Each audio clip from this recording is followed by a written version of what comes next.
नमस्कार छात्रों, स्वागत है हमारे YouTube channel Vipin Verma psychology में। बच्चों, आज जो टॉपिक हम डिस्कस करने जा रहे हैं उस टॉपिक का नाम है अनुसंधान या रिसर्च। मोस्ट इम्पॉर्टेंट टॉपिक है यूजीसी नेट के पर्पज से।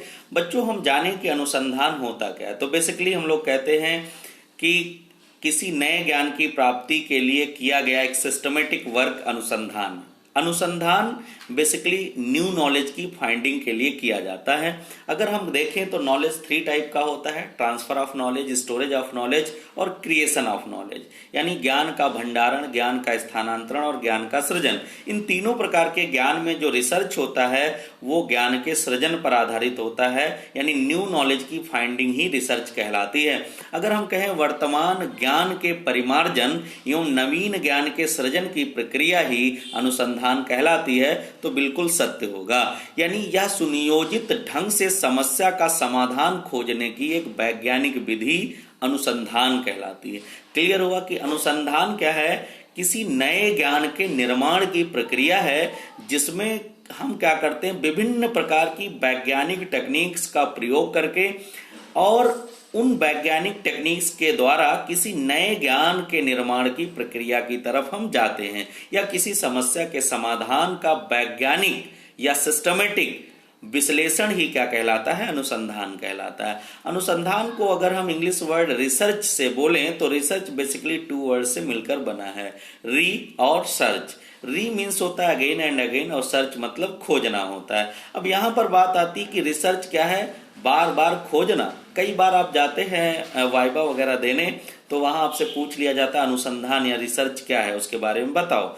तो आप कहते हो री मीन्स बार बार और सर्च मीन्स खोजना, यानी बार बार खोजना रिसर्च है। तो एग्जामिनर यहाँ पर आपको फंसाने के लिए, कॉन्सेप्ट आपका चेक करने के लिए सवाल पूछता है कि सपोज दैट हमारे हाथ में घड़ी बंधी है और ये घड़ी अगर कहीं खो जाए और मैं काफी देर तक ढूंढूं, दिन भर तक ढूंढूं और वो घड़ी पुनः मिल जाए तो क्या रिसर्च है? अब यहाँ आप कंफ्यूज हो जाते हो कि री मीन्स बार बार यानी अगेन एंड अगेन और सर्च मीन्स खोजना क्या रिसर्च है? क्यों? क्योंकि एग्जाम्पल वहां पर सेट कर दिया एग्जामिनर ने घड़ी वाला। अब आप फंस जाते हो। तो अब आपका जवाब क्या होगा? आप मन में सोचिए। अब यहां पर स्थिति ये बनती है कि री मीन्स बार बार और सर्च माने खोजना, यानी किसी ज्ञान को पुनः या बार बार खोजना रिसर्च कैसे होगा? इस प्रकार होगा जब न्यू फाइंडिंग हो। अब आप वहां कह सकते हो कि घड़ी खो जाए और एज इट इज घड़ी मिलती है तो वो रिसर्च नहीं है। जिस रिसर्च में न्यू फाइंडिंग ना हो वो रिसर्च नहीं होता। ज्ञान की पुनरावृत्ति कितनी भी बार हो, रिसर्च की पुनरावृत्ति या रिपीटिशन कितनी भी बार हो, लेकिन ध्यान रहे रिपीटिशन होना लाजमी है, लेकिन न्यू फाइंडिंग के साथ। जब तक नए ज्ञान का निर्माण नहीं होगा तब तक वो अनुसंधान नहीं कहलाएगा। यानी अगर हम कहें अनुसंधान एक सुनियोजित ढंग से समस्या का समाधान खोजने की एक वैज्ञानिक विधि है जिसमें हम किसी भी प्रक्रिया या किसी भी समस्या को खोजने की प्रक्रिया में बार बार चीजों को दोहराते हैं या बार बार उनका अध्ययन करते हैं। अध्ययन एक गंभीरता या अनुसंधान हम कहें गंभीर या कह लें कि एक गहन विश्लेषण है जो किसी समस्या का आलोचनात्मक अध्ययन करके उसका समाधान खोजने की प्रक्रिया अनुसंधान कहलाती है। अनुसंधान को अगर हम बहुत और सिंप्लीफाई करें तो आप कह सकते हो अनुसंधान किसी समस्या का एक ऐसा आलोचनात्मक अध्ययन है या ऐसा एक वैज्ञानिक अध्ययन है जिसमें हम सिस्टमेटिक तरीके से यानी व्यवस्थित और क्रमबद्ध तरीके से उस समस्या का समाधान करते हैं और उसमें कुछ नए ज्ञान या नए संबंधों का ज्ञान होता है अनुसंधानकर्ता को। आगे बढ़ते हैं और देखते हैं कि वास्तव में अनुसंधान एक लॉन्ग टाइम प्रोसेस है, यानी अनुसंधान एक दीर्घकालिक प्रक्रिया है, दीर्घकालिक वैज्ञानिक छानबीन आप कह सकते हो, जिसमें या जिसके अंतर्गत समस्या का चयन और उनका समाधान तथा उनका सीमांकन किया जाता है, अनुसंधान कहलाता है।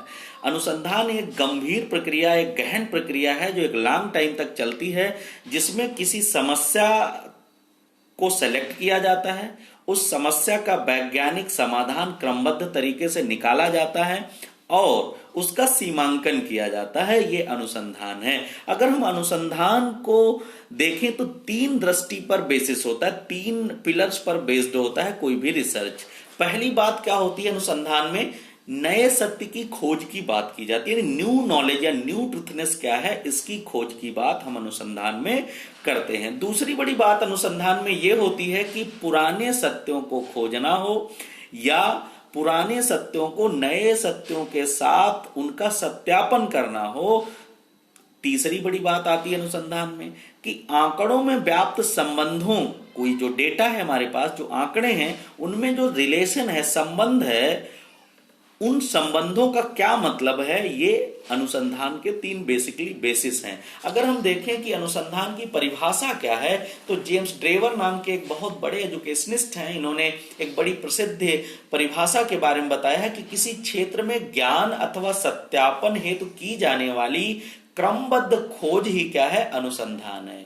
किसी क्षेत्र में ज्ञान अथवा सत्यापन के लिए की जाने वाली क्रमबद्ध खोज अनुसंधान कहलाती है। यानी नवीन ज्ञान की प्राप्ति के लिए, यानी नए ज्ञान की प्राप्ति के लिए जो प्रयास किए जाते हैं वे अनुसंधान ही होते हैं। नए ज्ञान की प्राप्ति या निर्माण करने के लिए जो गतिविधि की जाती है वो अनुसंधान कहलाती है।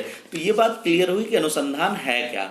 अब बात आती है कैरेक्टरिस्टिक्स ऑफ रिसर्च, यानी अनुसंधान के विशेषताएं क्या हैं। विशेषताएं आने से पहले हम जानें कि अनुसंधान प्रकार कितने होते हैं। तो अनुसंधान के डिफरेंट टाइप के होते हैं, लेकिन तीन अनुसंधान बेसिकली बहुत महत्वपूर्ण है। एक हिस्टोरिकल रिसर्च की बात होती है, यानी ऐतिहासिक अनुसंधान। एक डिस्क्रिप्टिव रिसर्च की बात होती है, यानी वर्णनात्मक अनुसंधान। और एक तीसरे अनुसंधान जो बहुत महत्वपूर्ण है, एक्सपेरिमेंटल यानी प्रयोगात्मक अनुसंधान। ये तीन बेसिक अनुसंधान के क्लासिफिकेशन है।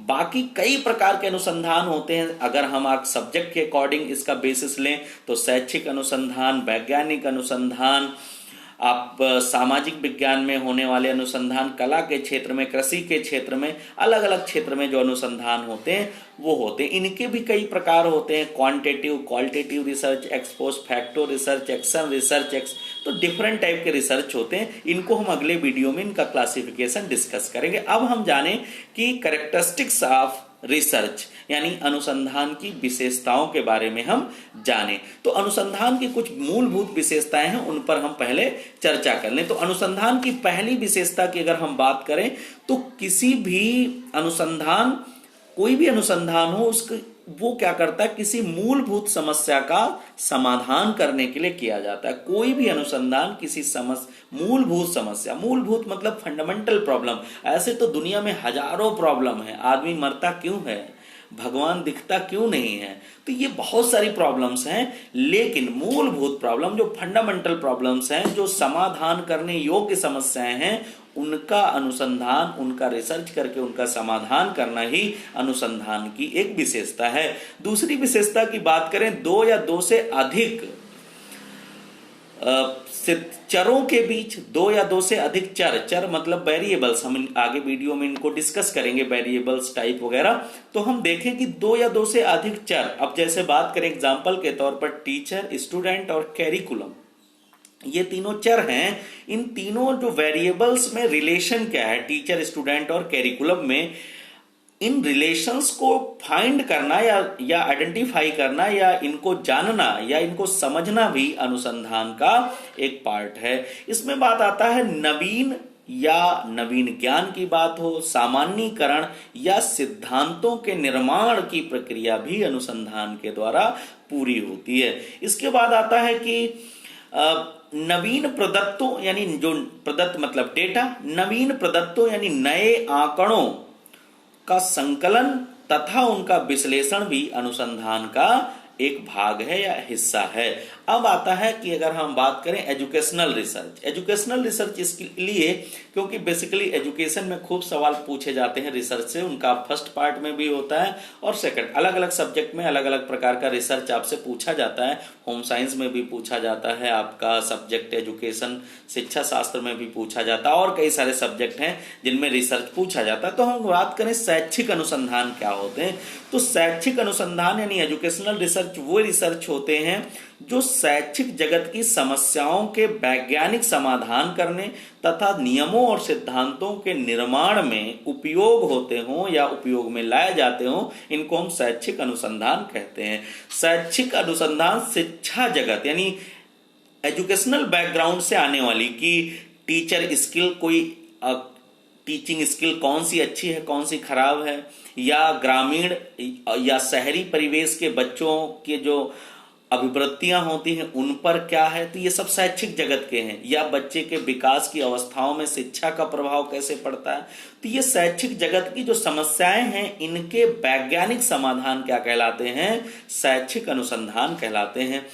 जेम्स ड्रेवर ने शैक्षिक अनुसंधान की व्याख्या करते हुए लिखा है, शैक्षिक अनुसंधान वह प्रक्रिया है जो शैक्षिक परिस्थितियों में किसी व्यवहार को या उस व्यवहार के संबंध को वैज्ञानिक तरीके से विश्लेषित करके सबके सामने प्रस्तुत करती है। इनको हम शैक्षिक अनुसंधान कहते हैं। अब मेन जो इसका पार्ट है, टॉपिक है, इसी में स्टेप्स ऑफ रिसर्च मेथोडोलॉजी यानी अनुसंधान के पद या चरण या सोपान कौन कौन से होते हैं। तो 7 सोपान होते हैं अनुसंधान के। पहले सोपान की बात करें तो आता है अनुसंधान समस्या यानी रिसर्च प्रॉब्लम। यहां से सवाल फर्स्ट पार्ट में कई बार पूछा गया है, अलग अलग तरीके से सवाल पूछा जाता है। किसी समस्या का वैज्ञानिक समाधान करने के लिए कोई भी अनुसंधान करता पहला कदम कौन सा उठाता है, तो आप कहते हो पहला कदम समस्या का निर्माण या समस्या का चयन। तो रिसर्च मेथोडोलॉजी की बात करें या रिसर्च की बात करें तो उसमें पहला स्टेप आता है, पहला चरण आता है अनुसंधान समस्या यानी रिसर्च प्रॉब्लम। दूसरा चरण होता है रिसर्च हाइपोथेसिस यानी अनुसंधान परिकल्पना। तीसरा स्टेप होता है रिसर्च यानी अनुसंधान अभिकल्प यानी रिसर्च डिजाइन। और इसके बाद का स्टेप होता है सैंपलिंग, इंपॉर्टेंट होता है सैंपलिंग। इसके बाद का जो स्टेप होता है वो आता है डेटा कलेक्शन यानी प्रदत्तों का संकलन। प्रदत्तों का संकलन के बाद आता है डेटा एनालिसिस यानी प्रदत्तों का विश्लेषण। और प्रदत्तों के विश्लेषण के बाद अगर हम आगे बढ़े तो आता है सामान्यीकरण। और सामान्यीकरण के बाद आता है स्टेप साहित्य सर्वेक्षण। साहित्य सर्वेक्षण सभी पदों पर लागू नहीं होता। एक बार यूजीसी नेट में सवाल आया था कि साहित्य सर्वेक्षण निम्नलिखित में से किस चरण से संबंधित है। तो 4 ऐसे चरण हैं जिनमें साहित्य सर्वेक्षण की जरूरत पड़ती है। सबसे पहले अनुसंधान समस्या के निर्माण में भी हमको क्या है, साहित्य सर्वेक्षण करना होता है। समस्या की डिग्निटी को मेंटेन करना, उसकी वैलिडिटी को मेंटेन करना, रिलायबिलिटी को मेंटेन करना, या समाधान योग्य है समस्या नहीं, इन सब चीजों की जानकारी के लिए हमें साहित्य सर्वेक्षण करना पड़ता है। दूसरा, हमें परिकल्पना के निर्माण में भी साहित्य सर्वेक्षण करना पड़ता है। तीसरा स्टेप जो है वो research design, most complex step होता है किसी भी रिसर्च का। रिसर्च डिजाइन बनाने के लिए हमें क्या है, किसी साहित्य का सर्वेक्षण करना पड़ता है। और इसके बाद जो रिजल्ट यानी फाइंडिंग होती है उनके जर्नलाइजेशन में, सामान्यीकरण में भी हमें साहित्य सर्वेक्षण करना पड़ता है। तो सारे स्टेप में साहित्य सर्वेक्षण की जरूरत नहीं पड़ती, इन्हीं 4 स्टेप में साहित्य सर्वेक्षण की जरूरत पड़ती है। तो बच्चों, हमने आज इस वीडियो में आपको बताया कि बेसिक फंडामेंटल रिसर्च क्या होता है, रिसर्च के कैरेक्टरिस्टिक्स क्या होते हैं, रिसर्च के स्टेप्स कौन कौन से होते हैं, इनके बारे में हमने डिटेल में जाना। आप लोग वीडियो देखो, शेयर करो, सब्सक्राइब करो, चैनल को लाइक करो, फॉरवर्ड कर दो, और जो आपके एक्सपीरियंसेस हों इस वीडियो को देखते हुए वो अनुभव जरूर कमेंट में लिखा करो, जिससे हमें थोड़ा पता चले कि ये हमारे वीडियो आपको कुछ हेल्पफुल बन रहे हैं या नहीं, या इनमें कुछ और सुधार की जरूरत है। तो अगर आपको कुछ लगता है तो आप तुरंत हमें क्या करेंगे, हमारा ईमेल आईडी भी रहता है और हमारा कमेंट वाला सेक्शन जो है वो भी ओपन है, उसमें आप लिखकर बता सकते हो ताकि हम वीडियो इंप्रूव कर सकें और नए वीडियो बनाते जाएं। बहुत बहुत धन्यवाद।